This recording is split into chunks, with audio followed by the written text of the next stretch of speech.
77번 보시면은요. 교육했죠? 500번대 교육 훈련비 60. 그 다음에 돈 줄 때 세금 띄면 무슨 금이라 그랬어요? 예수금 26,400원. 그 다음에 나머지는 현금 드렸죠. 573,600원.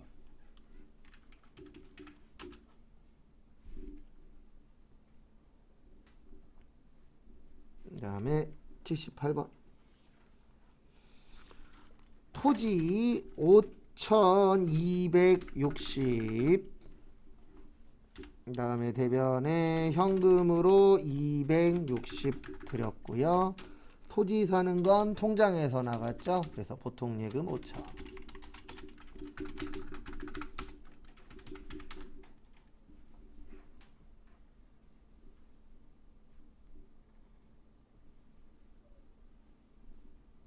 그 다음에 79번. 저기에다 밑줄 치세요. 자기 주식. 자기 주식은 지문에 자기 주식이라고 나옵니다. 그래서 대변에 자기 주식 300. 그 다음에 어음 받았는데 조심하셔야 되는 게 어음 나오면 판매와 관련이 있느냐 없느냐 잘 보셔야 돼요. 그래서 판매와 관련이 없죠. 그래서 미수금입니다. 어음 쓰시면 안 돼요. 어음은 언제 쓰는 거라고요? 판매와 관련이 있을 때만. 그거 잘 기억 좀 해주세요. 많이 중요합니다.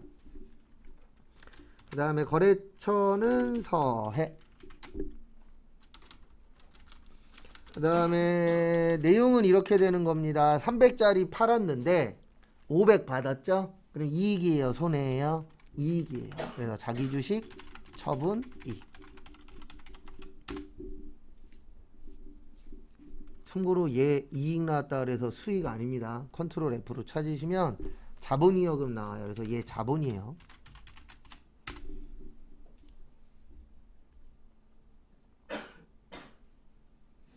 그 다음에 80번은 저기에다 밑줄 치세요. 두 번째 줄 끝, 세 번째 줄 중대하지 않은 것.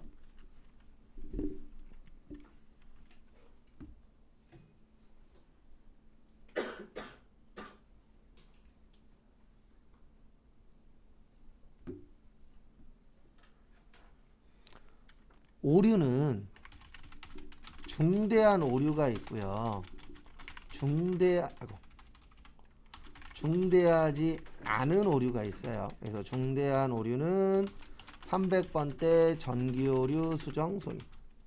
중대하지 않은 건 900번대 전기오류 수정 손익. 좀 나누어진다라는 거 좀 기억을 해주시고요.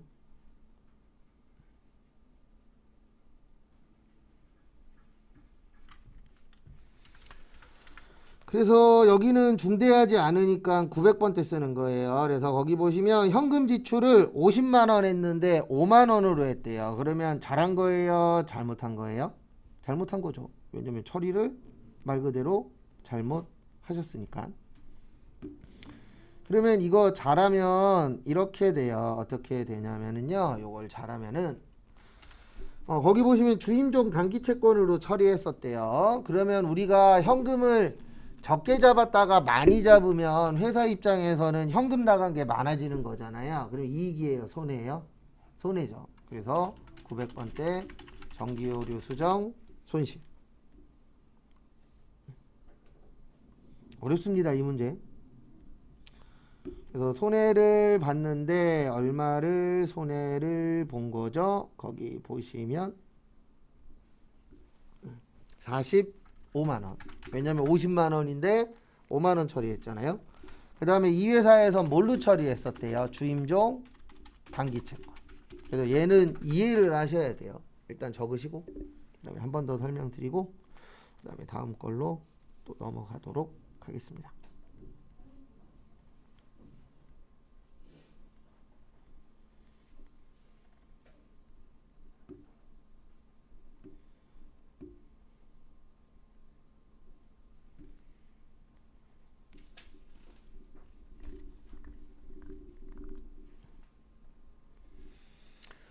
이 문제에서 일단 아셔야 되는 거는 우리가 전기 오류라는 건 말 그대로 오류가 난 거예요. 잘못한 겁니다. 그래서 이 잘못한 거를 이제 고쳤을 때 이익 났느냐 손해 나느냐 요거를 구하는 문제예요. 결론은. 그래서 지금 같은 경우에는 이제 고쳤더니 뭐가 난 거죠? 손해가 난 거죠. 그래서 이거 같은 경우에는 좀 이해를 하고 계셔야 맞추기가 좀 수월한 문제입니다. 절대 쉬운 문제는 아니에요. 나올 때마다 내용이 바뀌기 때문에. 그 다음에 81번은 두 번째 줄에 저기에다가 밑줄 치세요. 배려로 탕감받았다. 우리 탕감의 뜻이 뭐죠? 갚는다, 안 갚는다? 안 갚는다. 그래서 요거 나오면 저기 기억나셔야 돼요. 채무면제의. 그러니까 이게 분계라는 게 어려운 이유 중에 하나가 뭐 딴 거 없고요. 기억나야 될 것들이 있어요. 그래서 그 기억나야 될 게 기억이 나면 맞추는 거고요. 기억이 안 나면 틀리는 거고 딱 그렇게 단순하게 되어 있어요.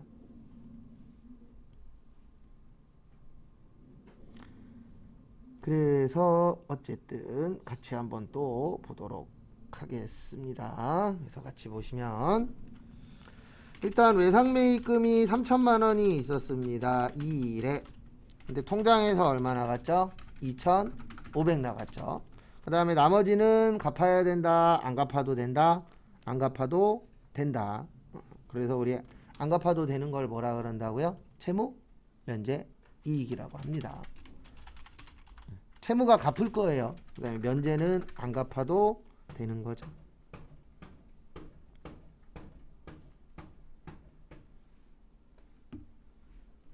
참고하시고 그 다음에 82번부터 마지막 문제까지 다 메인 매출 전표입니다. 요거까지 맞추고 그 다음에 다음 걸로 넘어갈게요. 82번 보시면 저기에다 밑줄 치세요. 계산서. 계산서 나오면 무조건이에요. 요거는 계산서 나오면 무조건 뭐예요? 면세예요. 그래서 매입의 면세. 그 다음에 현대 양화부 공장이니까 500번대 복리후생비 15. 그 다음에 다음 달이니까 미지급금 15.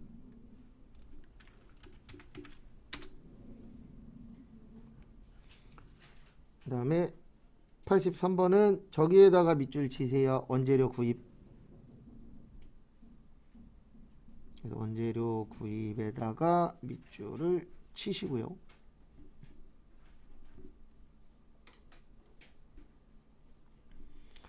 그 다음에 또 어디를 잘 봐두시냐면은요. 저기 세금 계산서. 그래서 매입의 과세 서울부.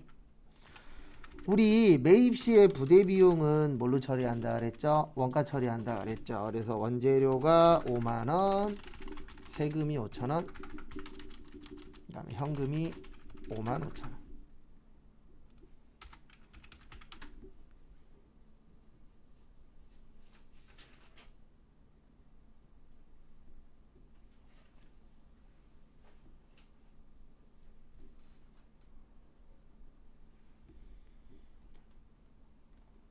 그 다음에 다음 것도 보시면은요.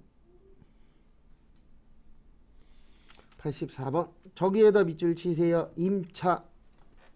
그 다음에 세금 계산서. 그래서 매입 과세 금호중기 부.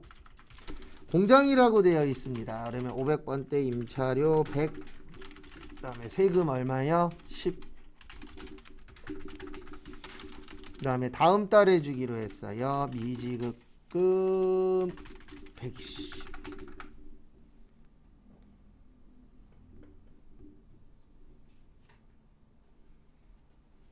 정리하시고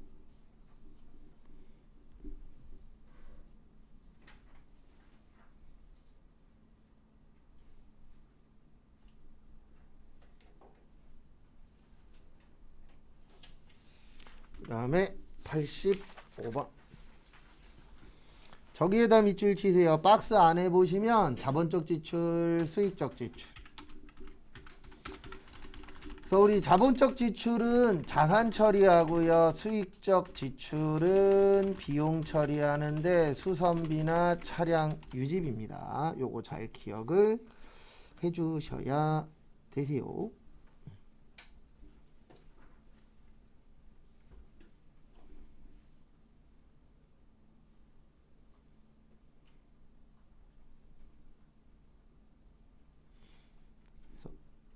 그래서 참고하시고요. 그래서 이렇게 하시면 됩니다. 매입, 과세, 한중, 부. 차변에 차량 운반고, 왜냐면 트럭이잖아요. 500. 요거 먼저 해주시고,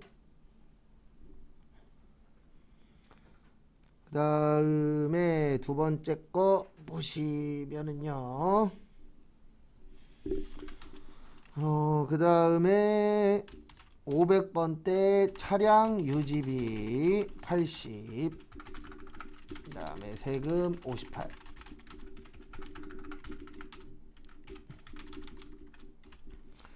그 다음에 대변에 돈은 어떻게 드렸냐면은요, 다음 달 말일날 주기로 했죠. 미지급금 638만원 정리하시고, 요거 잘 물어봐요. 자본적 지출, 수익적 지출. 그래서 어떨 때 어떻게 처리하는지 그거 잘 좀 봐주십시오. 중요합니다. 시험에도 잘 나오고.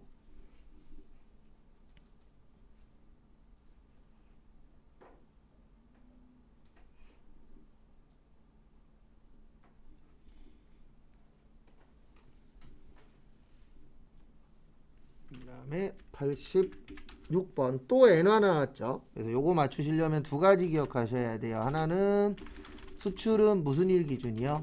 선적.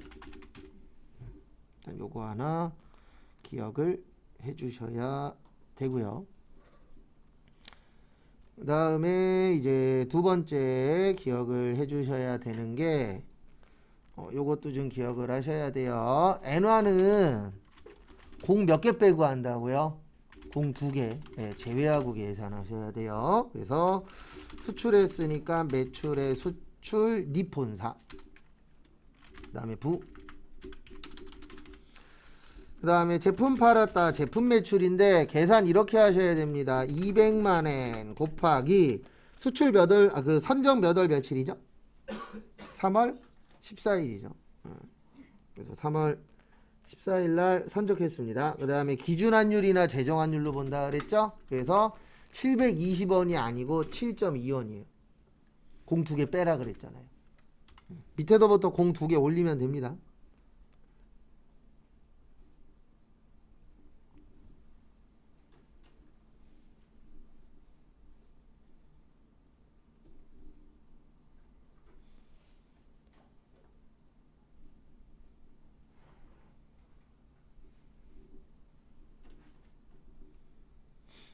참고하시고, 그래서 1440만원 나와요. 그래서 제품 매출 1440. 그 다음에 거기 보시면 3월 30날 받기로 했습니다. 못 받았으니까 외상 뭐요? 매출금 1440 정리하세요. 외우고 있었네요. 746페이지 보시면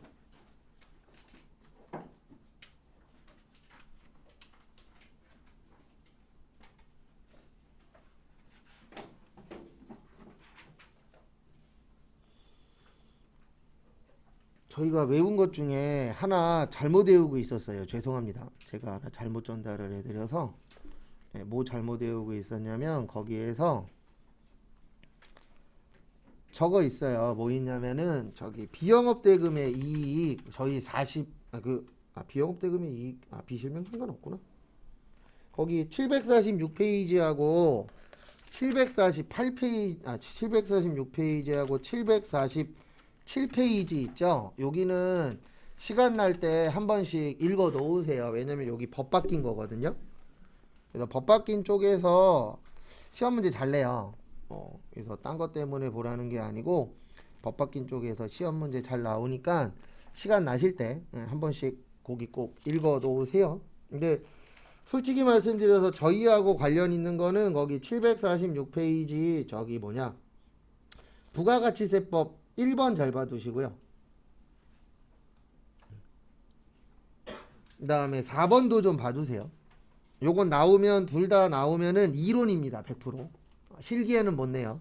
실기 저희 쪽하고 관련 있는 내용이 아닌지라 실기에는 못 내는데 이론 쪽에는 낼 수가 있거든요. 그래서 그거 좀 잘 좀 봐두세요. 시간 나실 때마다 한 번씩.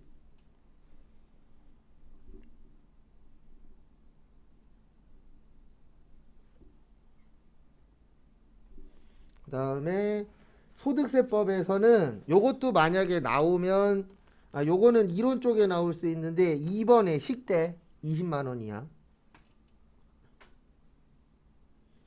그 다음에 거기 5번 복권 당첨금 200만 원으로 바뀌었다라고 한번 설명드린 적이 있었죠. 그래서 그거 잘 봐두시고 그 다음에 747페이지 저기 8번하고 9번 자녀세액공제라 그래서 근데 요거는 안 외우셔도 돼요. 왜냐면 거기에 프로그램에 써 있어요. 8세라고. 그래서 안 외워도 되고 그 다음에 9번에 교육비 세액공제가 늘어났어요. 그래서 대학 입학 전용료라 그래서 그 원서료 있죠? 대학 입학하려면 전용료 내야 되잖아요. 그래서 맨날 욕 먹잖아요. 대학 입학할 때쯤 되면 장사한다고 대학에서. 그래서 전용료하고 수능 응시료 요거는 없었던 건데 추가된 겁니다. 그래서 얘네들은 나오면 무조건 이론이에요. 그 다음에 그 밑에 건 안 외우셔도 돼요. 왜냐면 요건 프로그램에 있거든요. 그리고 여기에 있는 게 다 나온다는 얘기는 아닙니다. 왜냐면 어차피 이론이기 때문에 이론 무려 몇 문제 나오죠 저희? 부가세 3개 나오고 소득세 2개 나와요. 그래서 새로운 거 많이 내야 한두 개긴 합니다. 근데 나오긴 나오니까 그거는 시간 날 때 한 번씩 봐두시고요. 그 다음에 교재는 750페이지로 오시고 프로그램은 이하나공호 미수상해. 그래서 프로그램은 여기 이하나공호 미수상해. 요 위에 미수상해 맞는지 꼭 보시고요. 그 다음에 일단 15분 드릴 테니까 11시 25분까지 이론 푸세요.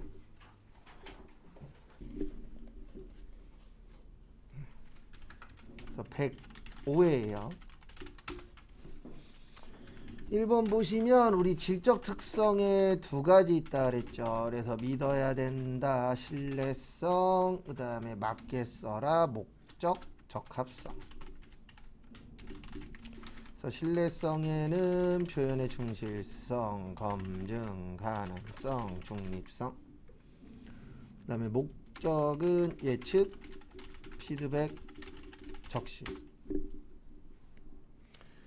여기 보시면 회계 정보가 정보 이용자의 의사결정 목적과 거기 목적이라고 되어 있죠. 그래서 뭐요? 목적, 적합성. 정답은 2번. 그래서 의사결정의 내용에 차이가 발생하는 겁니다. 왜냐면 우리가 어떤 거를 할 때 그 목적에 맞게 써야 되잖아요. 의사결정을 할 때.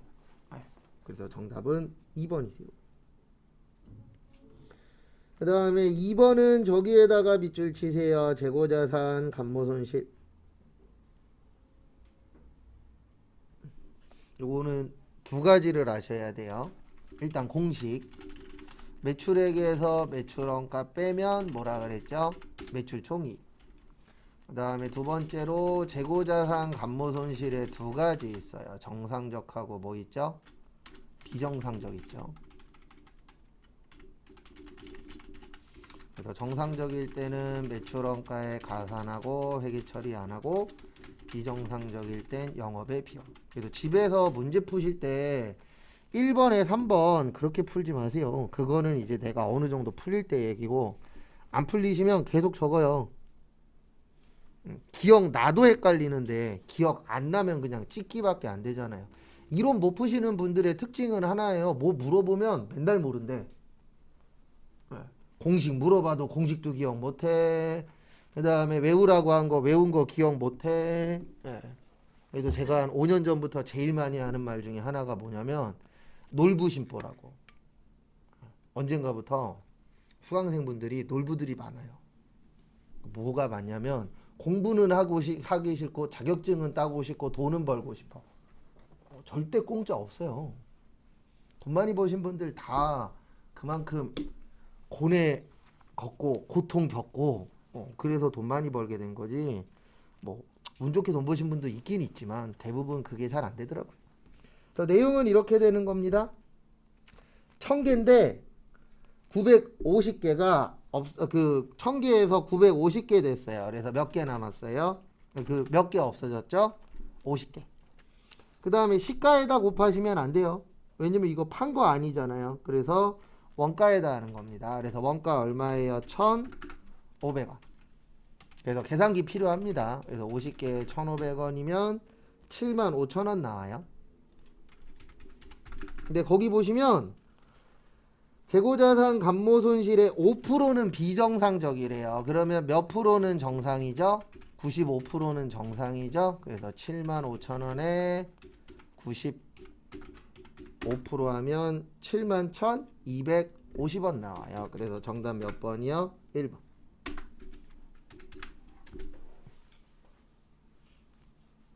여기에서 가장 키포인트는 원가 곱할 거냐 시가 곱할 거냐인데 우리 금액 관련된 거는 평가예요. 감모 그러면 무슨 부족이에요? 수량 부족. 그래서 금액 움직인 거는 건드리시면 안 됩니다. 금액 조정하는 건 평가예요.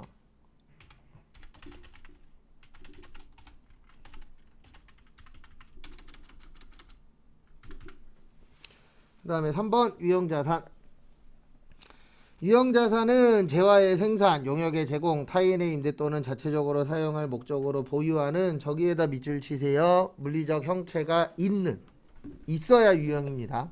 없으면 무형이에요. 그래서 1번 맞고요. 그 다음에 다음 거 보시면은요. 2번 유형자산은 1년을 초과해야 됩니다. 1년 이내면 유형자산이 아니에요. 그 다음에 3번 정부 보조 등에 의한 유형자산을 무상 또는 공정가치보다 낮은 대가로 취득한 경우 유형자산의 취득원가는 취득일의 공정가치 맞습니다. 정답은 4번인데 교환에 두 가지 있다 그랬어요. 동종하고 이종. 그래서 외우라고 한 거는 잘 외우시고 기억 안 나면 다시 외우십시오.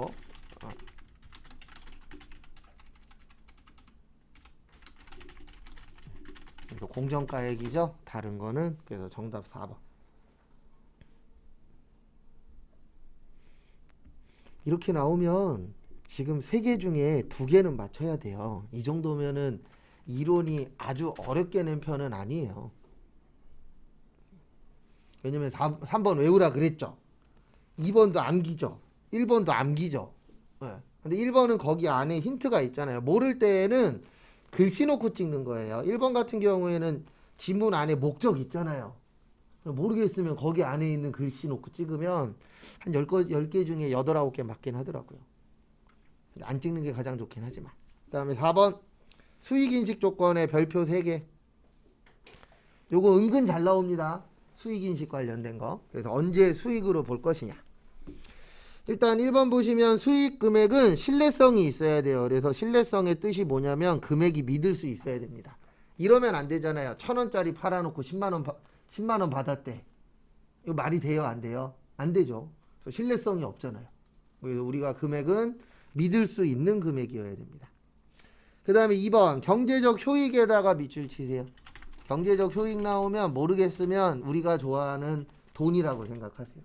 그래서 우리가 물건을 팔았으면은 뭐를 받을 수가 있어야 되죠? 돈 받을 수가 있어야 되죠. 그래서 2번도 맞아요. 그 다음에 정답은 몇 번이냐면 3번입니다. 왜냐면 재화의 소유에 따른 유의적인 위험과 보상이 판매자한테 있어야 돼요? 구매자한테 있어야 돼요? 구매자한테 넘어가야 물건을 팔았다라고 보는 거잖아요. 이게 무슨 뜻이냐면 만약에 내가 계란을 샀는데 계란을 가져가다가 깨졌어. 그러면 이거 판매자 잘못이에요? 구매자 잘못이에요? 구매자 잘못이죠. 그래도 그 책임 누가 져요? 구매자가 지는 거잖아요. 근데 만약에 판매자가 있대. 그러면은 다 깨먹고 다시 가서 달라고 하면 되잖아요.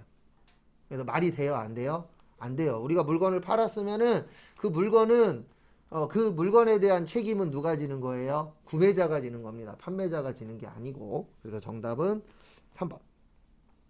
그 다음에 4번. 예, 원가든 수익 금액이든 신뢰성이 있어야 됩니다. 왜냐면 말도 안 되는 금액 가지고 오면은 안 되잖아요. 그래서 정답은 몇 번이 되세요? 3번이 됩니다. 요거 비슷하게 나온 적 예전에 몇 번 있어요. 그 다음에 5번은 추가로 좀 외워주세요. 이거 아마 지나가듯이 제가 한 번인가 두 번 설명드린 적이 있었는데요. 뭐냐면은요, 이거예요. 주석 나오면, 그 우발 나오면 무조건 주석 처리예요. 이건 외워놓으세요. 뭐 나오면요? 주석 나오면 무조건 그 우발 나오면 무조건 무슨 처리? 주석으로 처리한다. 그래서 정답은 몇 번이 되는 거세요? 1번이 됩니다. 그래서 우발 나오면 무조건 주석이 붙어야 돼요. 이 우발이라는 게 뭐냐면 할 수도 있고 안 할 수도 있는 거예요. 그래서 이거는 무조건 하는 건 아닙니다. 그래서 될 수도 있고 안 될 수도 있는 거예요. 그래서 우리가 우발적이다 그러면 좋은 거예요, 나쁜 거예요? 나쁜 거예요. 왜냐면 뭐 우발 범죄 그러면 이 사람이 계획한 게 아니잖아요. 갑자기 하는 거. 그래서 우발 그러면은 갑자기 생기는 거예요. 그래서 우리 회계에서는 무슨 처리한다고요? 주석 처리. 그리고 추가로 요거 하나 더 외워주세요. 이거는 오늘 처음 하는 얘기인데 뭐냐면은요, 이거 이것도 이론으로 나오는데 변경에는 두 가지가 있어요. 정책의 변경하고 추정의 변경. 요거 두 줄만 더 추가로 외워주세요. 우발하고 같이. 그래서 정책의 변경은 어떤 법을 바꾸는 거고 감가상각은 제외하고 소급법.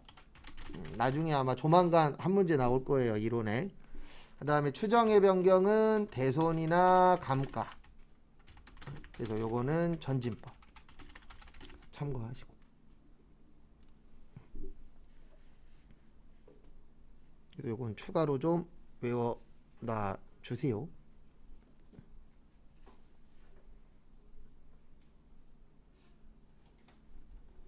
그 다음에 6번으로 넘어가도록 하겠습니다. 6번 보시면 원가의 분류 기준이죠. 발생 형태에 따라서 재료 노무 제조 받고요. 원가 행태에는 고정비하고 변동비 있다 그랬죠. 정답은 3번입니다. 이거 몇 번 설명드렸었는데요. 추적 가능성에 몇 가지 있다 그랬어요? 두 가지. 직접비하고 간접비. 그래서 정답 3번. 그래서 우리의 1차 목표는 외운 거 안 틀리기입니다. 그 다음에 저기에다가도 밑줄 좀 쳐주세요. 4번에 보시면 기회원가하고 매몰원가. 요것도 잘 나옵니다. 그래서 매몰원가 먼저 설명드릴게요. 그래서 매몰원가는 이미 발생한 거예요. 그래서 옛날 거. 그래서 관련 없는 거. 그래서 우리 그런 얘기도 하잖아요. 너무 과거에 집착할 필요 없다. 왜 그러냐면 과거라는 건 이미 발생한 거잖아요. 그러면 내가 그 과거에 잘한 일이 될 수도 있고 못한 일이 될 수도 있죠. 그러면 잘했든 못했든 그걸 가지고 이제 앞으로 더 잘 살면 되는 거지. 난 과거에 이랬으니까 미래에도 이럴 거야. 이런 건 없잖아요. 그래서 쓸데없는 걸 뭐라 그래요? 매몰원가라고 해요. 쓸모없는 거. 그 다음에 기회원가는 두 가지 이상 선택 방법이 있을 때 선택 후 나머지 중에서 효익이 가장 큰 것. 그러니까 내가 선택한 게 아니에요. 우리가 항상 보면은 우리가 선택의 기로에 놓이잖아요. 이걸 할 거냐 말 거냐 아니면 하면은 어떻게 할 거냐 이런 식으로 우리가 항상 보면은 선택의 기로에 놓여서 살고 있습니다. 그래서 그걸 선택할 때 이제 어떻게 할 거냐. 그래서 선택한 나머지가 이제 기회원가라고 해요. 그래서 기회원가가 높은 삶은 선택을 잘못하는 삶이에요. 왜냐면 기회원가라는 건 내가 선택한 게 아니에요. 그래서 우리가 이런 얘기 하잖아요. 너 이거 한 거 후회해? 라고 얘기할 때 있죠. 그럼 난 후회한대. 그러면 기회원가가 높은 거예요. 왜냐면 선택하지 않은 게 더 좋은 거니까. 근데 너 이거 한 거 후회해? 안 해? 그랬더니 나 후회 안 해. 그러면은 내가 선택한 게 옳았다는 뜻이잖아요. 그때는 기회원가 또는 기회비용이라고도 해요. 기회비용이라고 훨씬 더 많이 합니다. 그래서 기회비용이 낮은 삶을 사셔야 돼요. 왜냐면 기회비용이 낮다는 얘기는 나는 선택을 잘하는 사람이 되는 겁니다. 그래서 그 부분도 참고를 좀 해주세요. 그리고 외운 거는 최대한 많이 맞추셔야 돼요. 왜냐면 이해하는 문제가 어렵습니다. 그 다음에 7번 저기에다 밑줄 치세요. 제조원가 명세서. 그래서 정답은 일단 2번입니다. 왜 2번이냐면은요, 우리 이거 저 때 했었는데 언제 했었냐면은요, 회계 1급 때 혹시 이거 기억나실지 모르겠어요. 뭐냐면 우리 재무상태표, 원가명세서, 손익계산서, 잉여금 처분계산서, 그 다음에 재무상태표라고 한 적 있어요? 없어요? 있죠. 그리고 첫 번째 재무상태표 뭐 틀렸을 때? 기말 틀렸을 때라고 한 적이 있었습니다. 네, 기억 안 나실 수도 있어요. 그러면 다시 기억해 주시면 돼요. 우리 이거 할 때 기말은 어디에 나온다 그랬죠? 재무상태표에 나온다라고 한 적 있어요? 없어요? 있죠. 그래서 정답 2번이에요.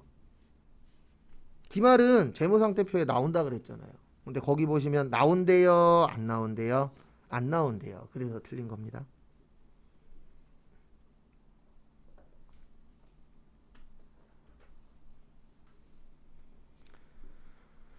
그 다음에 또 다음 거 보도록 하겠습니다. 다음 페이지 8번 저기에다가 밑줄 치세요. 직접 배부법. 우리 보조부문 배부 방법에 세 가지 있어요. 직접, 단계, 상호. 그래서 직접은 보조부문, 상호 간의 용역수수 관계가 뭐 할 때요? 중요하지 않을 때. 그래서 이때 이제 하는 방법이고요. 그 다음에 두 번째로 단계는 배부 순서 정하고 직접 배부와 상호 배부의 절충. 그 다음에 상호는 가장 정확, 계산은 복잡. 그래도 제가 계속 적어드리는 이유는 딴 거 없어요. 이렇게 공부하시라고 적어드리는 겁니다.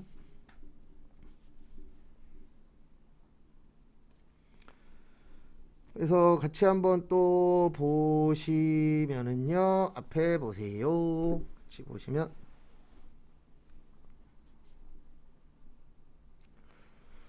여기는 무슨 배부법으로 하라고 되어 있죠? 네, 무슨 배부? 직접 배부. 그래서 직접은 보조는 안 나눠주는 거예요. 그래서 이렇게 나누어 주는 겁니다. 일단 설비가 현재 80만 원이 있어요. 네. 그럼 원래 설비는 100시간, 600시간, 200시간이죠. 맞죠? 네. 거기 밑에 보면 설비 밑에 보면 80만 원 있잖아요. 그 다음에 설비가 100시간, 600시간, 200시간인데 100시간은 없다라고 보는 겁니다. 그걸 무슨 배부라고 그런다고요? 직접 배부. 그리고 이 배부 문제는요, 꼭 집에서 연습하셔야 돼요. 배부 문제 어렵습니다. 왜 어렵냐면 자주 안 내요. 그래서 800, 아이고 왜 안 들어가? 800분의 600. 제가 항상 그랬죠. 분모는 전체. 그다음에 밑에는 위에는 해당되는 거. 그래서 지금 저희가 조립 구하는 거예요. 그러면 조립은 60만 원 나옵니다. 그 다음에 80 곱하기 800분의 200. 그리고 이거는 꼭 집에 가셔서 왜 이렇게 되는지 연구를 하셔야 돼요. 왜냐면 얘는 외워서 푸는 문제가 아니거든요. 그래서 이런 거는 집에 가셔서 요게 왜 그럴까 고민을 좀 해보셔야 돼요.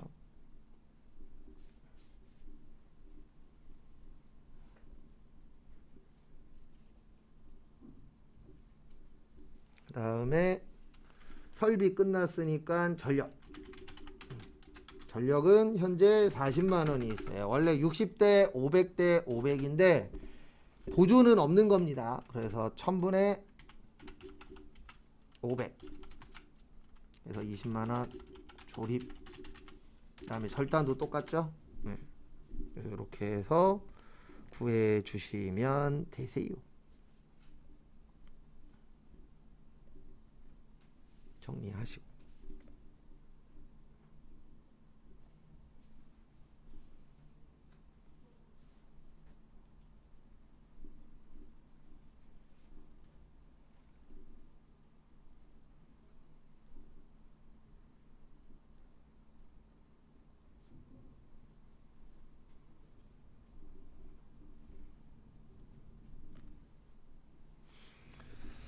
그다음에 여기에서 물어본 거는 조립부문 물어봤죠. 그래서 답은 이렇게 됩니다. 조립이 원래 60만 원이 있었고요. 그 다음에 좀 전에 60 받았고요. 그 다음에 좀 전에 20 받았죠. 그래서 140. 여기 있잖아요. 60, 20. 그 다음에 거기 조립 밑에 얼마라고 쓰여 있어요? 60만 원 쓰여 있죠. 그래서 요거를 물어본 문제입니다. 그래서 그 부분 참고하시고요. 쉬운 문제는 아니에요. 솔직히 저는 계산 문제가 더 좋은데, 계산 문제가 좋으려면 일단 공식 잘 기억하셔야 되고, 그래도 어떤 분 이거 물어보시는 분들 종종 있어요. 계산 문제 안 나왔으면 좋겠어요. 근데 계산 문제 안 나올 때도 있긴 있습니다. 무조건 나온다는 아니기 때문에. 그 다음에 9번 저기에다가 밑줄 치세요. 제조 간접 원가 배분.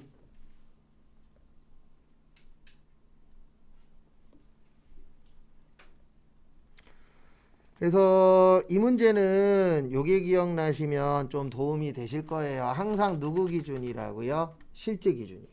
그래서 거기에 보시면 예상이 100만 원에 2만 시간이래요. 그 다음에 실제는 80만 원에 13,000시간이래요.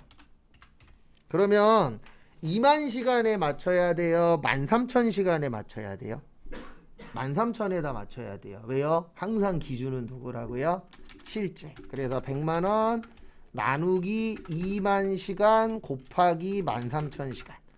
2만 시간으로 나누어주는 이유는 하나입니다. 1시간 계산하는 거예요.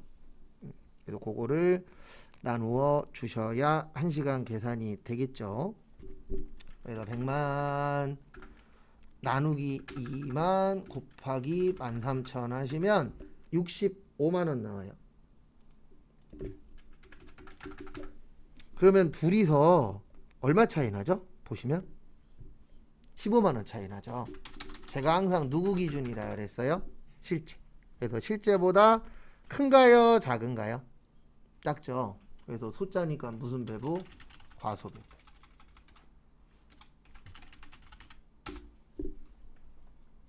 그래서 집에 가서 꼭 해보셔야 돼요.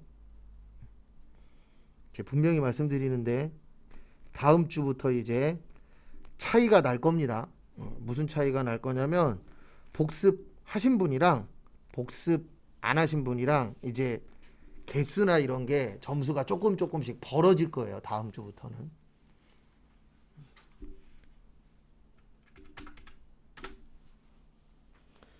그 다음에 10번은 이거 외우라 그랬잖아요. 뭐 외우라 그랬냐면 우리 저거 있었죠. 뭐 있었냐면은 T자 있었잖아요. T자. T자에 뭐가 있었냐면 수량이라고 있었어요. 네. 요 문제는 그거 못 외우면 못 맞춰요. 그래서 제공품 수량, 기초 제공품, 단기 착수량, 완성품 수량, 기말 제공품, 공손품 수량. 이거는 회계보다는 세무에서 훨씬 더 많이 써먹습니다. 회계에도 나오긴 하는데 잘 내는 편은 아니더라고요. 그래서 일단 같이 보시면 기초가 200, 착수가 900, 기말이 120, 공손이 80. 그러면 완성은 900개 됩니다. 그리고 이거 이렇게 풀다 보면 가끔씩 오해하시는 분들이 계세요. 무슨 오해하시냐면 앞에 잠시만 봐주세요. 무슨 오해하시냐면 이론 오해 잘 하십니다. 여기 몇 개죠? 900이죠. 여기 몇 개예요? 900이죠. 그래서 어떤 분들 이렇게 한번 푸시면 풀기 귀찮으니까 이렇게 외워버려요. 어떻게 외워요? 착수하고 완성품은 똑같다. 이건 같을 수도 있고 다를 수도 있는 거예요. 그래서 계산 문제는 계산에 맞춰서 푸셔야지. 저도 마음은 이해가 갑니다. 예, 계산 문제 잘 안 풀리고 하기 싫으니까 어떻게 그냥 넘어가려고 하시는데, 예, 그렇게 풀다 보면은 맞을 수도 있고 틀릴 수도 있어요. 그래서 거기 보시면 정상 공소는 완성품 수량의 8%래요. 그러면 900개 곱하기 8% 하시면은 72개 나와요. 그래서 공손이 80개고 정상이 72개니까 비정상은 몇 개 되는 거예요? 8개. 그래서 정답은 4번인데 이 정도는 여러분들 몇 번만 연습하시면 할 수 있어요. 요것만 기억하시면. 왜냐면 계산은 우리가 하는 게 아니잖아요. 컴퓨터가 해주잖아요. 그래서 잘 기억하시고.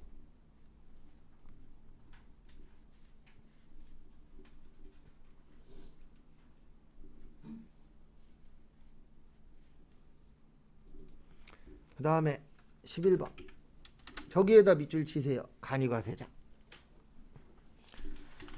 일단 간이과세자 그러면 개인만 가능하고, 그 다음에 직전전도 공급대가가 8천만원 미만이고, 그 다음에 공급대가가 4,800이 안 되시면 영수증만 발행하셔야 되고, 왜 5,800이 들어갔냐? 4,800인데. 그 다음에 4,800만 원이 안 되면 납부도 뭐 한다고요? 면제한다. 일단 여기까지 기억하시고.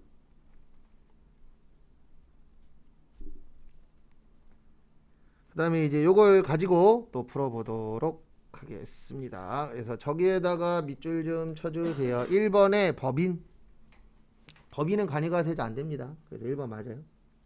그 다음에 정답 2번이에요. 간이과세자는 의제매입세액공제 안 돼요. 안 됩니다. 그래서 정답은 2번.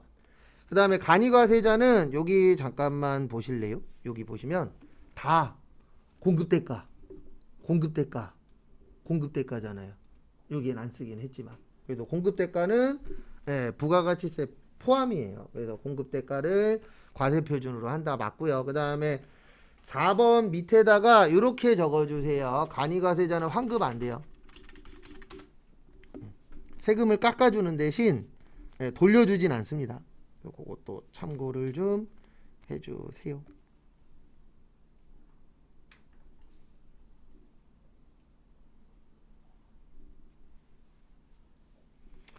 그래서 정답은 2번인데 이렇게 나오면 어렵습니다. 11번 쉬운 문제는 아니에요. 그 다음에 12번의 별표 3개.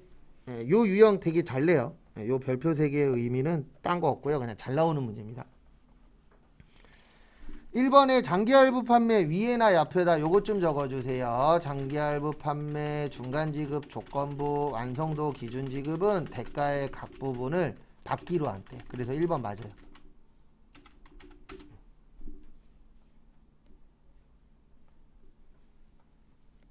그리고 제가 원래 문제 풀어드릴 때 이론 되게 좀 오래 푸는 스타일이에요.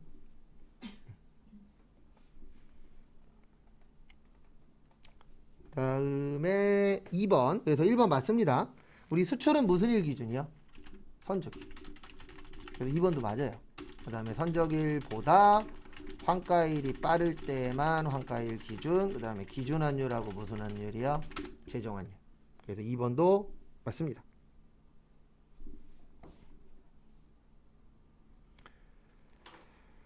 그래서 정답은 3번이에요. 왜냐하면 무인 판매기는 무인 판매기에서 대금을 회수했을 때, 돈 꺼냈을 때. 왜냐하면 우리가 지금 하고 있는 게 부가가치세거든요. 무슨 세라고요? 부가세. 그럼 부가세의 특징 중에 하나는 뭐가 있냐면은 남의 돈을 받아서 내는 거예요. 그래서 자판기 사업해갖고 세금을 내려면 자판기에 있는 돈을 뭐 해야 돼요? 꺼내야 돼요. 그래서 그 돈을 꺼내서 그 돈 가지고 뭐 내는 거죠? 세금 내는 겁니다. 부가세는 내 돈으로 내는 거 아니에요. 남의 돈으로 내는 세금이에요. 그래서 그거 참고를 좀 해주세요.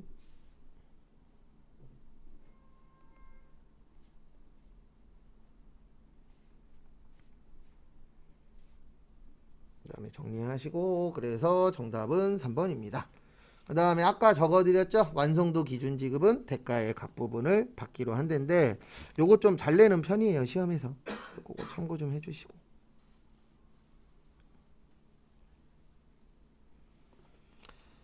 그 다음에 13번 면세되는 거죠. 네, 면세 그러면 이렇게 생각하시면 됩니다. 불완전 면세 제도라고 하고요. 불완전 면세 제도고, 그 다음에 면세를 하는 이유 중에 하나가 이제 역진성 완화, 그 다음에 기초생활 필수품. 그래서 저소득층 관련된 거예요. 비싼 건 안 됩니다.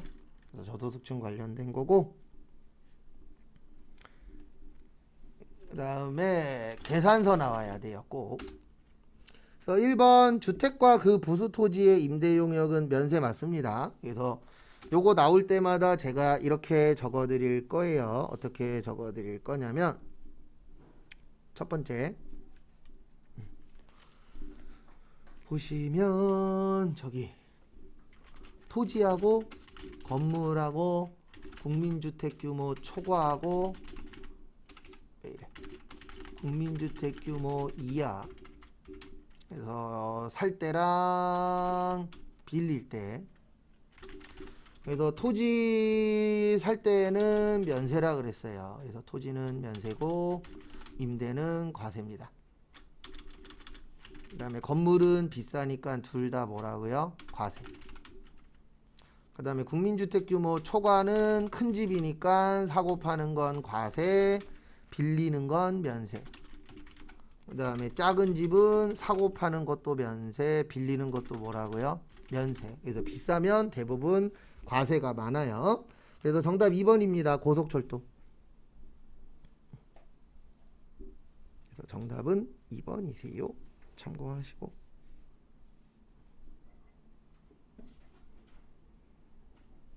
그 다음에 3번 연탄하고 무연탄 고소득자가 써요? 저소득층에서 써요? 저소득층. 그 다음에 금융보험도 면세입니다. 그 다음에 14번 저기에다 밑줄 치세요. 인적공제. 그리고 위에 빈 공간에다가 그거 한번 적어보세요. 우리 소득세 외웠을 때 소득세 종류 있었죠? 종류 한번 적어보세요.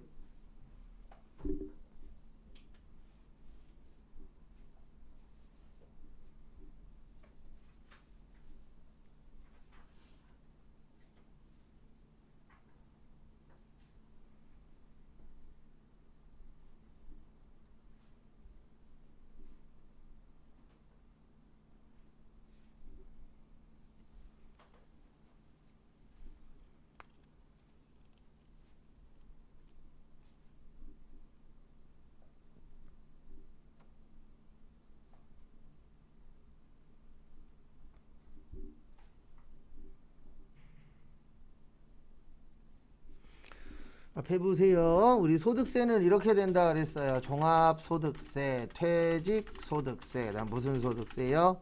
양도소득세.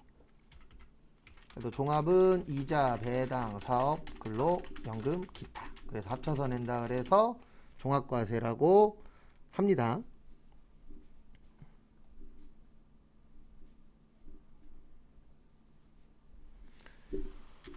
그 다음에 이렇게 나눈다 그래서 요걸 무슨 과세라 그래요? 분류과세라고 해요. 그래서 정답 1번이에요. 종합소득금액하고 퇴직, 양도 다 포함해서 계산하는 겁니다. 그래서 여기에 없는 것들은 계산할 때 안 들어가요. 그래서 그거 참고하시고.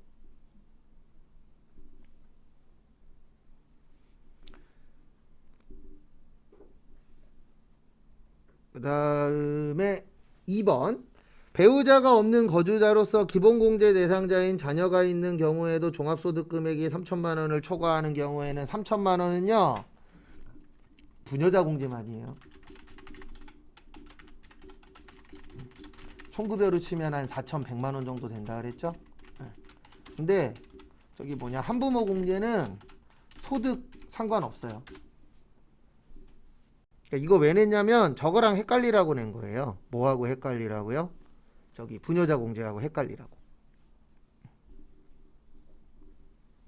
그래서 정답은 1번. 형제자매 배우자는 공제 대상 부양 가족에 포함한다. 배우자는 안 돼요. 형제 자매만 됩니다. 거기 형제 자매 배우자도 된다 그랬죠? 형제 자매는 돼요. 근데 배우자는 안 돼요. 그것도 좀 봐두시고.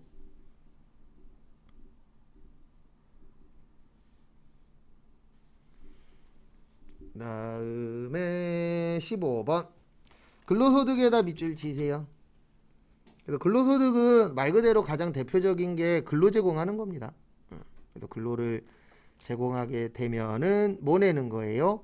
세금 내는 거. 그게 이제 가장 대표적인 거라고 보시면 됩니다.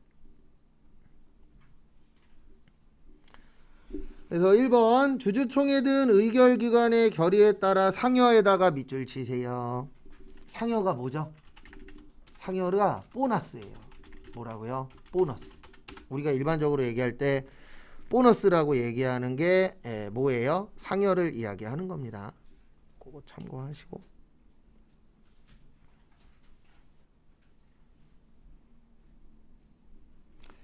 그 다음에 2번 퇴직할 때 퇴직소득에 속하지 않는 애다 밑줄 치세요.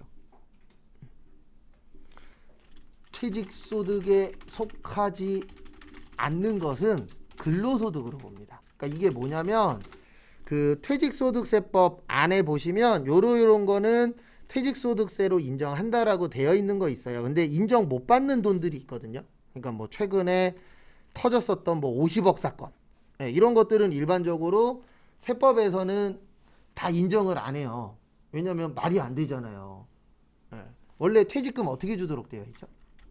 퇴직금은 어떻게 주도록 되어 있냐면 퇴직 전 3개월에 평균 임금 곱하기 근속연수예요. 그러니까 내가 만약에 월 300 받아.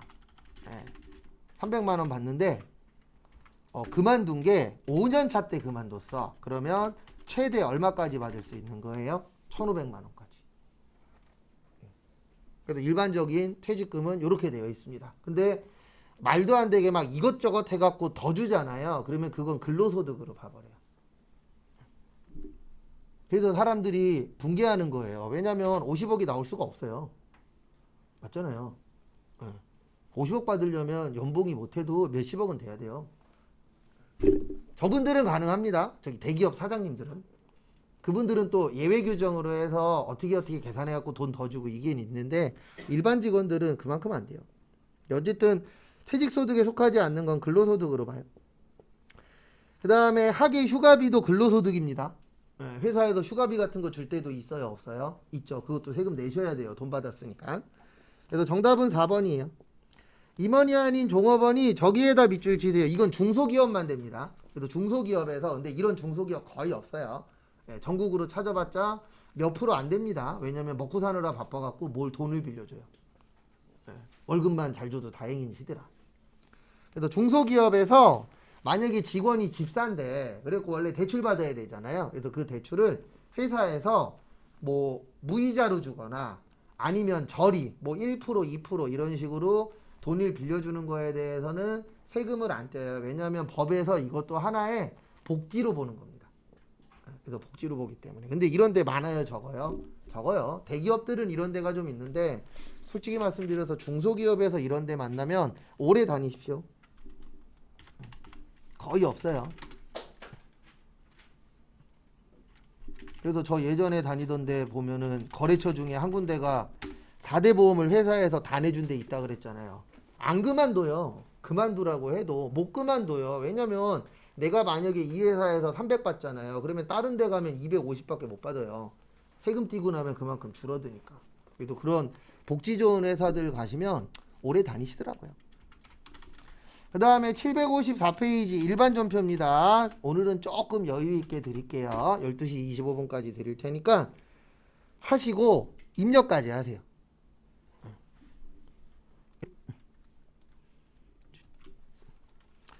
일단 1월 12일은 요거 기억하셔야 돼요. 어음할인이나 매각거래 나오면 매출채권 무슨 손실이요? 처분 손실. 그리고 일반 전표하고 메인 매출 전표는 특별히 붕괴는 붕괴는 적어드리는데 입력은 별도로 잘 안 보여드릴 거예요. 그건 필요하신 거 있으시면 이야기하세요. 그럼 제가 그 붕괴는 입력하는 거 보여드릴게요. 자, 매출 채권 처분 손실 20. 그 다음에 원래 받아야 되는 어음은 얼마죠? 1,500이죠. 그래서 미래. 나머지는 무슨 예금이요? 보통 예금 1,480. 이건 별거 없고요. 다음에 2월 5일은 저기에다 밑줄 치세요. 확정 기여형.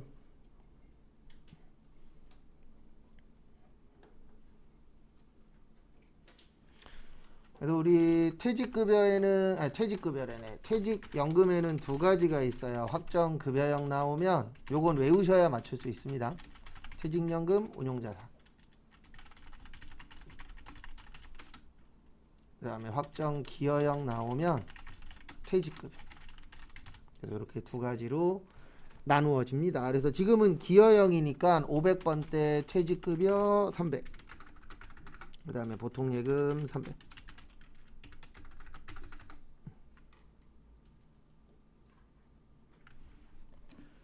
그 다음에 3번은 저기에다 밑줄 치세요. 미납. 그 다음에 미지급에다가도 밑줄 치세요.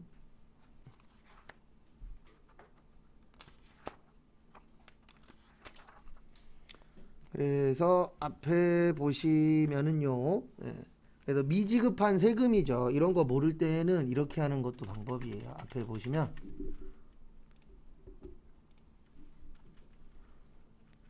제가 그랬잖아요.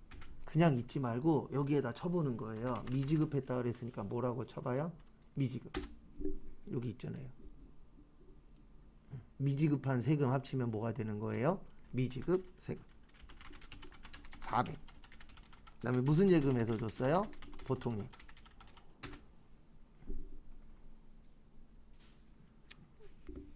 그 다음에 5월 5일 저기에다 밑줄 치세요. 첫 번째 줄에 기부. 우리 좋은 일에 쓰는 거 무슨 금이라 그래요? 기부금. 그 다음에 컴퓨터는 구입했을 때 뭘로 처리했대요? 비품. 특별한 거는 없습니다. 뭐 이 정도면은 그냥 붕괴 문제로서는 아주 어렵게 낸 편은 아니에요. 그 다음에 6월 17일은 저기에다 밑줄 치세요. 어디에다 밑줄 치시냐면은 생산부. 그래서 500번대 소모품 비 2만원. 그 다음에 뭘로 드렸죠? 현금 드렸죠? 그래서 현금 얼마요? 2만원. 그 다음에 2분 정도 더 드릴 테니까 혹시 붕괴 등록한 거 틀렸거나 아니면 붕괴 못 적어서 입력 못 하신 거 있으시면 등록하세요. 2분 후에 다음 것도 풀 시간 드릴 거예요.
시간은 좀 더 드릴 테니까 입력 못 하신 분들 입력 마무리 하시고요. 입력 다 하신 분들은 메인 매출 전표. 메인 매출 전표도 5개 나옵니다. 그래서 1번부터 5번까지 풀어보시고 등록까지 하세요. 그래서 12시 50분에 맞추고 다음 거 할 겁니다. 오늘은 대략 부가세까지 하면 될 것 같아요.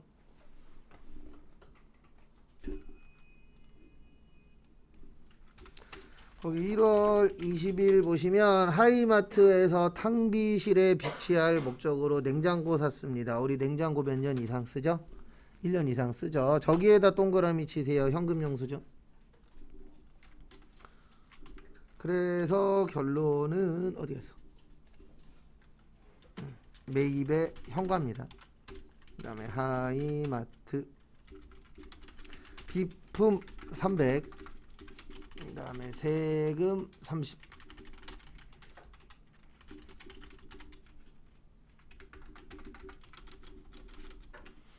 그 다음에 아무 말 없고 현금 영수증 받았으면 현금 주고 산 거예요. 그래서 현금 330. 그 다음에 2번은 요 문제입니다. 일단 500에서 얼마 빼고 시작해요? 225만 5천. 참 금액도 계산하기 귀찮게 해놨네요. 500에서 222만 5천 원 빼시면 2745 빵빵빵. 근데 이걸 얼마에 팔았죠? 200만 원에 팔았죠? 74만 5천 원 뭐요? 손실. 2월 9일 매출의 과세 유미여 대변의 비품 500, 그 다음에 차변의 감가상각 누계액 225만 5천원. 그 다음에 돈은 통장으로 받았대요. 이거 받으실 때 주의하셔야 되는 게 부가세 포함해서 받아야 됩니다. 그래서 그거 조심하시고, 그 다음에 세금 얼마예요? 20. 그 다음에 차변의 유형자산 처분 손실 74만 5천원인데 요건 보여드릴게요. 그래서 앞에 보시면 이렇게 하는 겁니다. 메인 매출 전표 가셔서 2월 9일 그 다음에 매출 과세 복사기 여기에다가는 요렇게 쳐야 돼요. 200에 20. 왜냐면 거기 보시면 200만원에 팔았잖아요. 유미. 그리고 이 밑에 넣으실 때는 그냥 무조건 내가 적은 거하고 똑같이만 만들면 돼요. 여기에 뭐라고 써있든 신경 쓰지 마시고. 그리고 대변에 비품 500. 그 다음에 차변에 감가상각인데 비품 거니까 비품 선택하셔야 됩니다. 그 다음에 금액은 225만 5천원. 그 다음에 통장으로 220 받았고요. 나머지는 유형자산 보여 처분 손실. 그러니까 항상 고민은 분기에 적을 때까지 고민하는 거예요. 그래서 분기에 적고 그 다음부터는 그냥 이제 여기 밑에는 똑같이 내가 적은 것만 적은 거라. 그 다음에 7월 1일 저기에다 밑줄 치세요. 영업부 직원.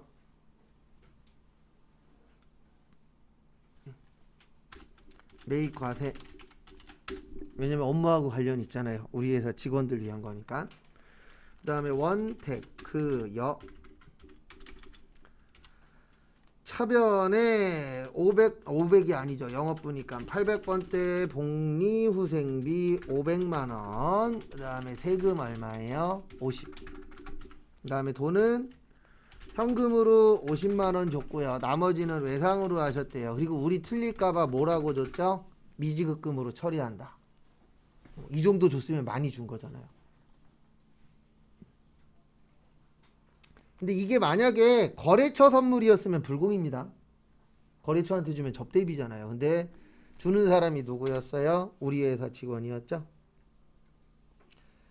그 다음에 4번은 저기에다가 밑줄 치세요. 자본적 지출.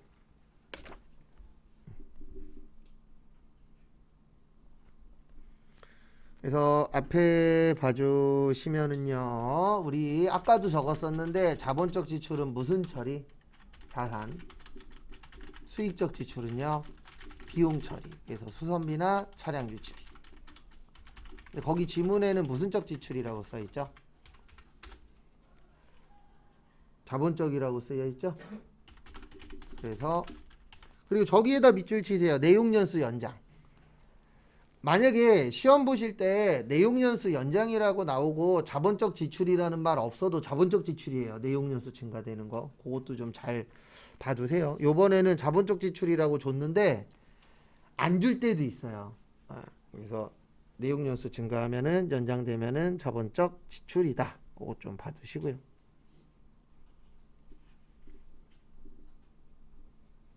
그 다음에 앞에 보시면 그래서 결론은 매입의 과세 광명부 차변에 자본적 지출이니까 기계장치 1200 왜냐면 부가세 포함이에요. 그 다음에 세금 120 그 다음에 대변에 수표 발행했대요. 무슨 예금이요? 당좌 예금 1320 그래서 여기에서 아셔야 되는 건 2분계가 아니라 자본적 지출 나왔을 때 어떻게 처리하는지 그리고 수익적 지출 나오면은요 자동차 빼놓고는 다 수선비예요. 자동차만 차량 유지비고. 그 다음에 9월 7일은 저기에다가 밑줄 치세요. 직수출. 우리 수출은 무슨 일 기준? 선적일 기준이에요. 그래서 몇 월 며칠 걸로 하셔야 돼요? 9월 27일. 그래서 3만 달러 곱하기 1150원. 요것도 입력 간단하게 보여드릴게요. 특별한 건 없는데. 그러면 3450 나옵니다. 그래서 결론은 매출의 수출 밥. 대변의 제품 매출 3450. 그 다음에 돈은 9월 30날 받기로 했으니까 못 받은 겁니다. 외상 매출금 3450. 그리고 이 정도면은 일반 전표하고 메인 매출 전표는 아주 나쁘게 낸 건 아닙니다. 그리고 시험장 갔을 때 어떤 식으로 나올지는 가봐야 알아요. 그 다음에 여기 보세요. 9월 7일 거 등록 간단하게 보여드리면 수출이죠. 제품 아까 얼마 나왔냐면 3450. 그 다음에 거래처는 밥. 그 다음에 요거 꼭 넣어주셔야 돼요. 요거는 뭐 넣냐면 매출의 영세랑 매출의 수출일 때 여기 떠요. 그래서 요거 왜 넣어줘야 되냐면 우리가 영세인데 왜 영세인지까지 국가한테 신고를 해주셔야 되거든요. 그래서 여기는 몇 번이냐면 1번이에요. 직수출. 이거 안 넣어도 틀립니다. 그러니까 하실 때 마우스로 하지 마시고 엔터로 치세요. 그럼 엔터 치면 엔터가 우리 넣어줘야 될 곳을 지나가요. 그리고 수출신고 번호는 거기 보시면 고려하지 말 것이라고 써 있어요. 그러면 넘어가면 되고 분계는 외상 잡아도 되고 뭘로 잡아도 돼요. 혼합해도 됩니다. 근데 외상이 편한 게 뭐냐면 여기 분계 다 돼 있어요. 근데 나는 현금도 헷갈리고 외상도 헷갈리고 다 헷갈려. 그러면 묻지도 따지지도 말고 무조건 3번입니다. 여기 가서 헷갈리시는 분들은 직접 다 넣으면 되잖아요. 시간이 조금 더 걸릴 뿐이지 기억해야 될 게 하나라도 줄어드니까.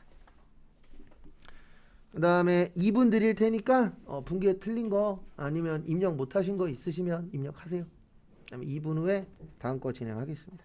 그 다음에 요거 괜찮아요. 시험 때 나오면 건물 등 감가상각자산이라고 757페이지에 있습니다. 여기로 들어오세요. 여기 부가가치에서 여기 보시면 건물 등 감가상각자산 취득명세서라고 있으세요. 이거 최근에 한 2, 3년 전부터 나오는 문제인데 그전엔 안 됐었어요. 그냥 열심히 프로그램에다가 타이핑만 하시면 돼요. 여기 들어오시고 거기 보시면 몇 기 확정이죠? 1기 확정이죠. 우리 1기 확정 몇 월에서 몇 월이에요? 4월에서 6월이에요. 그래서 여기에 있는 위에 내용 보시고 치세요. 해보세요. 그래서 괜찮은 문제 중에 하나예요. 그래서 4월 8일 치고 F2 용을. 그 다음에 거기 보시면 공장 건물 사셨죠? 그래서 건물 5억에 5천. 그 다음에 5월 12일 F2 광명. 그 다음에 사신 게 포장용 기계 샀죠? 기계장치. 그 다음에 6천에 600. 그 다음에 6월 22일 날 F2 여기 CK 전자인데 네. 영어 치기 귀찮을 때는 뒤에 있는 것만 쳐도 돼요. 네, 무조건 꼭 CK를 칠 필요는 없습니다. 근데 영어만 있으면 당연히 영어를 쳐야 돼요. 근데 영어 있고 한글 있을 때 한글만 쳐도 뜨긴 뜨거든요. 그 다음에 에어컨인데 에어컨은 없죠? 그래 기타. 그 다음에 얼마요? 800에 80. 끝. 아주 괜찮은 문제죠. 지금까지 다 이렇게 나왔어요. 이거 지금까지 한 4번인가 5번 나왔는데 근데 이건 알고 계셔야 됩니다. 우리한테 나올 확률은 좀 적어요. 이거 나온 지 얼마 안 돼서. 한 1년에 한 번 정도 내는데 나올 확률은 그렇게 높진 않습니다. 그 다음에 2번은 여기로 오세요. 부가가치세 신고서 들어오시고 1기 확정이에요. 4월에서 6월 들어오시고요. 여기 빈 겁니다. 그래서 빈 거 채우는 거예요. 이쪽에다가 왼쪽에다가. 그래서 제일 먼저 하셔야 되는 게 뭐냐면 유형 적으세요. 뭐 적으시라고요? 유형. 그 다음에 칸 채우시고 그 다음에 저기 누락한 거 있으면 누락은 이쪽이에요. 누락은 이쪽이고 나머지는 여기 왼쪽에다 넣는 겁니다. 저것만 이쪽에다 넣는 거예요. 예정신고분 누락분이라 그래서 하나 있죠. 몇 개 있어요? 한 가지. 일단 시간은 몇 시냐? 1시 15분까지 드릴 테니까 하실 수 있는 부분까지 해보세요. 그 다음에 같이 맞추고 마무리 할 겁니다.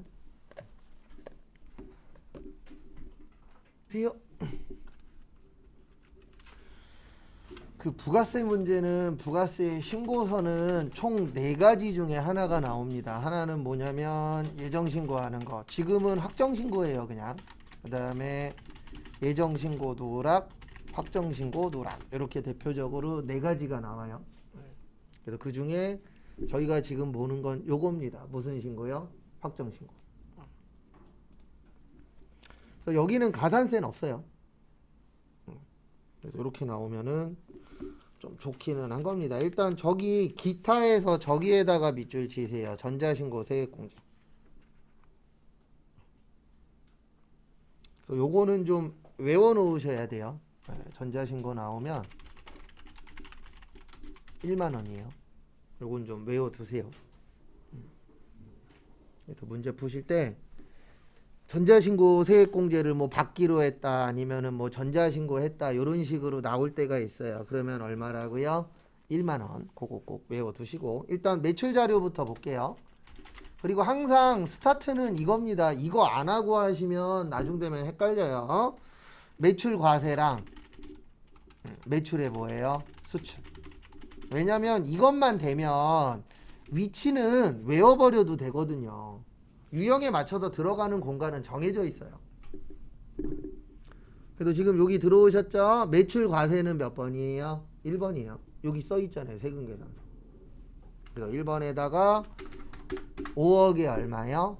5천.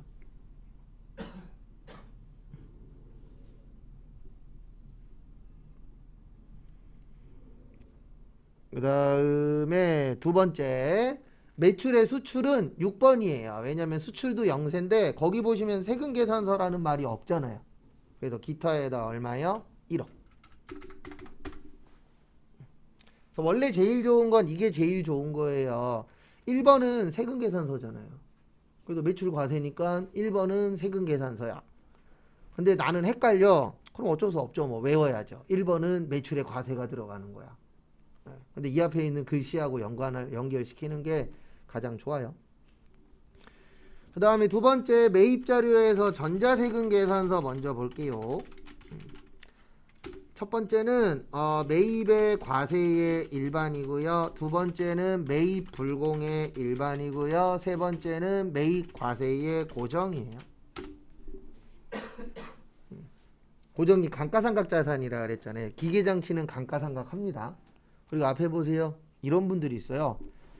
저는요 뭐가 감가상각하는지 모르겠어요. 그럼 여기 가서 치라고요. 컨트롤 F 기계장치 치면 여기 기계장치 밑에 감가상각이라고 있어요? 없어요? 있죠. 그러면 감가상각 하는 거예요. 모를 수 있어요. 왜냐면 이게 우리가 뭐 2, 3년 이렇게 배운 게 아니기 때문에 어느 계정이 감가상각하고 이런 게 헷갈릴 수 있어요. 그러면 컨트롤 F로 찾으세요. 있어요. 그러면 100%. 그래서 일단 요게 먼저 돼야 됩니다. 매입과세 일반은 여기에다 넣는 거예요. 10번. 그래서 10번에다가 1억 8,500에 1,850.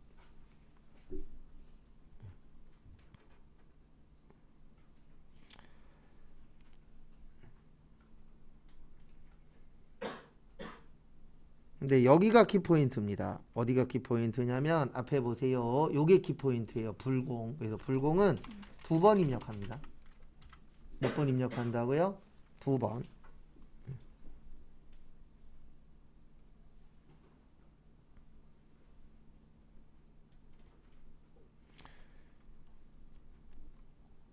그 다음에 보시면 이렇게 넣는 거예요. 여기 1번에다가 합쳐서 넣는 거예요. 그래서 1억 9천에 1900.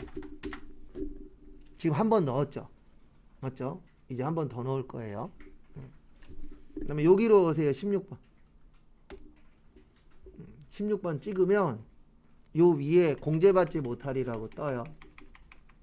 불공이잖아요. 공제받지 못할이. 그래서 여기에다가 500이 얼마요? 50. 그래서 이렇게 2번 넣는 겁니다. 그래서 불공 나오면 몇 번 넣는다? 2번 넣는다. 왜 2번 넣냐면 아까 넣은 500은 플러스고요. 지금 넣은 500은 마이너스예요. 그러면 500에서 500 빼면 얼마죠? 0이죠. 그래서 세금 계산서는 무조건 신고서에 들어가야 되기 때문에 불공은 2번 넣어 주셔야 돼요. 요것도 좀 기억해 주세요.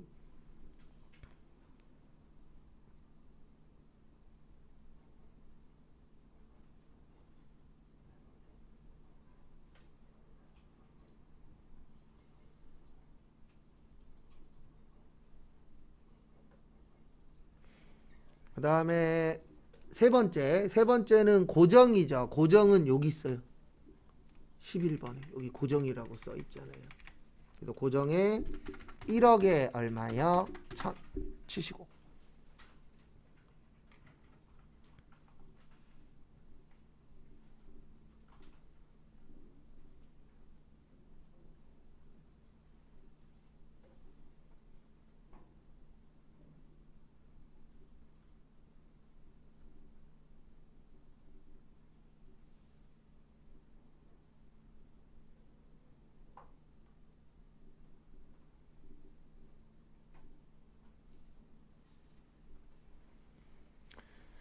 그 다음에 앞에 보세요. 이제 신용카드 하러 갈 겁니다. 신용카드. 그래서 일반 매입은 매입의 카과의 일반. 그 다음에 사업과 관련 없는 매입은 입력하시면 안 돼요. 왜 그런지는 설명드릴 겁니다. 그 다음에 비품고정 매입은 매입의 카과의 고정. 그 다음에 예비신고 누락부는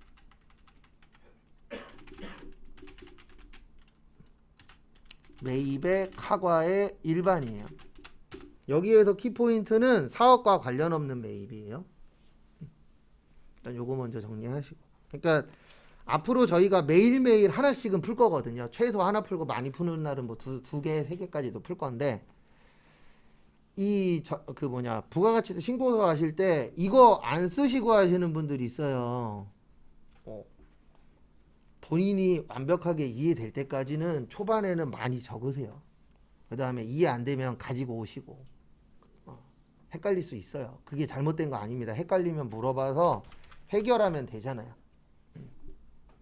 도움 받을 수 있는 사람이 있을 때는 도움 받는 것도 잘못된 거 아닙니다. 어차피 수업 끝나면 연락 주시는 분들 거의 없어요. 한 100명 중에 한두 명. 그래서 그 안에 도움 받으실 수 있는 거 받으시면 돼요. 일단 요건 이해되죠? 카과인 거. 네, 요게 문제예요. 입력 X. 저기에다 밑줄 치세요. 사업과 관련 없는 거. 근데 우리 불공 외울 때 혹시 이거 기억나세요? 접대비, 업무무관, 비용업용. 요 안에 있는 내용은 일단 뺄게요. 그 다음에 면세 관련 비용, 토지, 그 다음 뭐였죠? 세금계산서였죠. 지금 내용이 이거죠. 맞죠? 내용은 이건데 카드잖아요. 그러면 이거는 일반 전표에다 넣는 거예요. 왜냐면 우리 메인 매출 전표 유형에 신용카드 불공이라는 건 있어요, 없어요? 없어요. 현금 영수증 불공도 없어요. 그래서 신용카드랑 현금 영수증으로 불공 내용일 때는요, 일반 전표에다 넣는 거예요. 무슨 전표에다 넣는다고요? 일반 전표. 그래서 그거 참고하세요. 그래서 내용은 불공 내용인데 세금 계산서가 없으면 불공이 아닙니다. 그런 것들은 무슨 전표에다 넣는다고요? 일반 전표.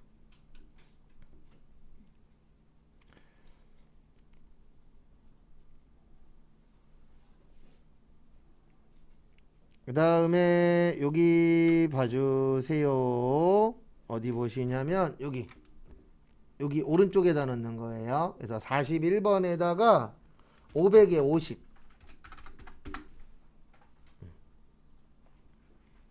그 다음에 사업과 관련 없는 건 넣으면 안 되고, 고정은 42번에다가 300에 30.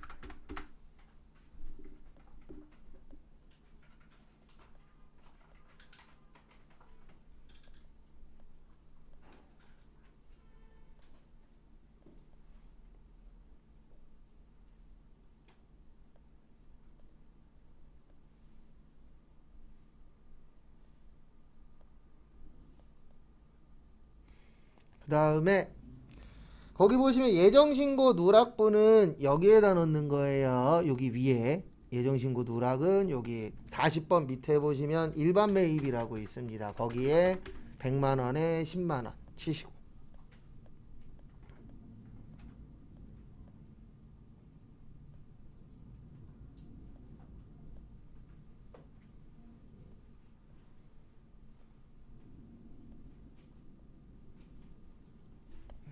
그 다음에 앞에 보세요.